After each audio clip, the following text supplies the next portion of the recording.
ilmdan bir shu'la dilga tushgan on, shunda bilursanki ilm bepoyon. Men Jondor tumanidagi 33-umumiy o'rta ta'lim maktabining boshlang'ich sinf o'qituvchisi Azimova Gulnozman. Men ushbu kitoblarni maktabimiz kutubxonasiga mutolaa uchun hadya etmoqchiman. Ushbu kitoblar barcha kitobxonlarning badiiy tasavvurini yanada boyitishiga xizmat qiladi. Men Ismoilova Yulduz, Jondor tumani 33-umumta'lim maktabining tarbiya va huquq fani o'qituvchisiman. Maktabimga kitob sovg'a qilaman chellenjida faol ishtirok etib, ushbu kitoblarni maktabimiz kutubxonasiga sovg'a qildim. Shunday insonlar bilan suhbat quringki, ular bilan suhbatda bo'lmoqlik yaxshi kitoblarni o'qimoqlikka teng bo'lsin. Shunday kitoblarni axtaringki, u kitoblarni mutolaasi faylasuflar suhbatiga teng bo'lsin.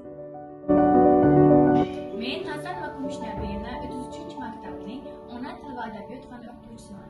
Maktabimga kitob sovg'a qilaman chellenjida faol ishtirok etib, maktabimiz kutubxonasiga mana bu kitoblarni taqdim etdim. Sizni ham bu aksiyada faol bo'lishga chorlayman. Ertangi hosildan umid qilmoqchi bo'lsang, bugundan boshlab kitob o'qing. Kitob insonning eng olis va qorong'u yo'llarida nur baxsh etuvchi afsonaviy chiroqdir. Men Jondor tumanidagi 33-maktabda ma'naviy ma'rifiy ishlar bo'yicha direktor o'rinbosari Sharik va Ilola Hamroyevaman. Maktabimga kitob sovg'a qilaman chellenjida faol ishtirok etib, ushbu kitoblarni maktab kutubxonasiga sovg'a qildim. Siz ham bu chellenjda ishtirok eting.